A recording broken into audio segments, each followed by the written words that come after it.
लड्डू गोपाल जी की सेवा करने से क्या फल मिलता है। एक सेठ श्री कृष्ण के परम भक्त थे। वह घर पर लड्डू गोपाल जी ले आए। सेठानी से कहने लगे कि इनकी सेवा करना, इनको सुबह शाम भोग लगाना। सेठानी को उनकी सेवा करना बहुत मुश्किल लगता था। उनका मानना था कि मुझे बच्चों की देखभाल से समय नहीं मिलता, मैं ठाकुर जी की सेवा कैसे करूं। एक दिन उसने लड्डू गोपाल जी को अपने बंगले के बगीचे में मिट्टी खोदकर दबा दिया और अपने पति को कहा कि लड्डू गोपाल जी चोरी हो गए। सेठ को बहुत दुख हुआ, लेकिन ठाकुर जी की इच्छा मानकर मन को मना लिया। उनके घर में एक माली बगीचे की देखभाल के लिए अक्सर आता।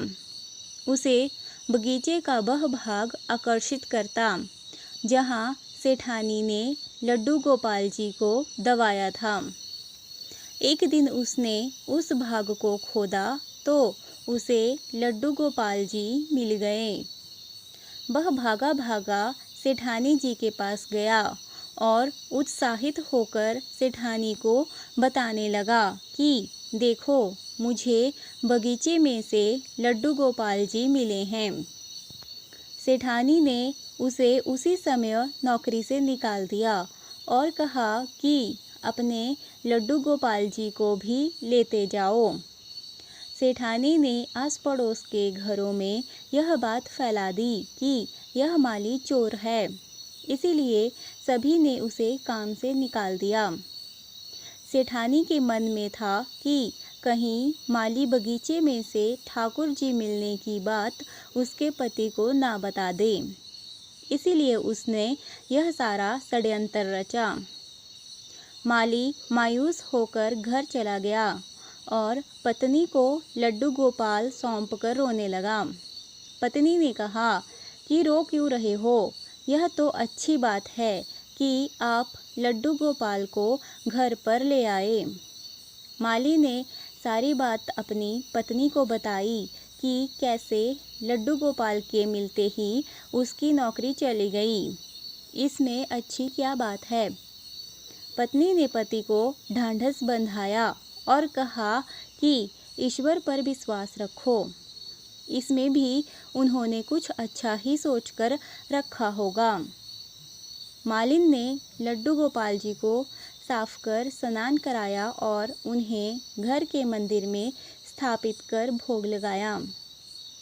जो मिट्टी ठाकुर जी साफ करने के बाद मिली थी, मालिन ने अपने पति से पूछा कि इसका क्या करूं। माली ने कहा कि बाहर आंगन में इतनी सारी मिट्टी पड़ी है, उसमें ही फेंक दे। पत्नी ने मिट्टी बाहर पड़े ढेर पर फेंक दी। अब माली का 2 वक्त का गुजारा भी बहुत मुश्किल से हो रहा था, क्योंकि उसके चोर होने की झूठी खबर के कारण उसे सभी ने नौकरी से निकाल दिया था। एक दिन एक व्यक्ति उसके घर के बाहर से निकल रहा था। उसके घर के बाहर पड़ी मिट्टी में बहुत सुंदर फूल खिले देखे तो उसने माली को बाहर बुलाया। उसने पूछा कि क्या तुम इन फूलों के बारे में जानते हो। माली ने कहा कि मैंने यहाँ यह फूल पहले कभी नहीं देखे थे, मुझे इन फूलों के बारे में जानकारी नहीं है। उस व्यक्ति ने बताया कि यह एक खास किस्म के फूल हैं। बाजार में यह फूल बहुत महंगे दाम पर बिकते हैं। माली ने जब फूल के बारे में जानकारी इकट्ठी की तो उस व्यक्ति की बात सच निकली। वो फूल खास किस्म के थे और बहुत महंगे दाम पर बिकते थे। अब उसने उन फूलों की खेती बड़े पैमाने पर करनी शुरू कर दी। कुछ ही वर्षों में वह धनवान बन गया। उन दोनों पति पत्नी ने निश्चय किया कि ठाकुर जी की सेवा में विघ्न न आए, इसीलिए हम बच्चा नहीं करेंगे। ठाकुर जी की सेवा हम बच्चे की तरह करेंगे।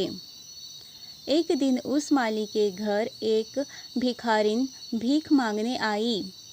माली ने उसे पहचान लिया। माली ने कहा कि सेठानी जी, आप भीख क्यों मांग रही हो? भिखारिन ने कहा कि मैं तुम्हें पहचान नहीं पाई। माली ने कहा कि मैं वही माली हूँ जिसे आपने चोरी का झूठा इल्ज़ाम लगाकर नौकरी से निकाल दिया था। मैं आज तक इस बात से परेशान हूँ कि आपने ऐसा क्यों किया था। तब सेठानी ने कहा कि मेरे पति की मृत्यु हो गई है और जिन बच्चों की देखभाल करने के लिए मैंने ठाकुर जी को मिट्टी में दबाया था, उन्होंने मुझे घर से निकाल दिया। मैं अब भीख मांगकर गुजारा करती हूँ। मैंने तुम पर झूठा इल्ज़ाम इसीलिए लगाया था कि कहीं बगीचे में से लड्डू गोपाल निकलने की बात तुम मेरे पति को ना बता दो। माली ने कहा कि अब आप परेशान ना हो, आपकी सेवा मैं करूँगा, क्योंकि कारण चाहे जो भी हो, लेकिन आपकी वजह से मुझे लड्डू गोपाल जी मिले और उन्होंने मेरा जीवन बदल दिया।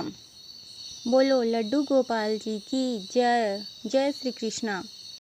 अगर आपको हमारी आज की लड्डू गोपाल की कहानी पसंद आई हो तो वीडियो को ज़रूर लाइक करें और हमारे चैनल को सब्सक्राइब ज़रूर करें।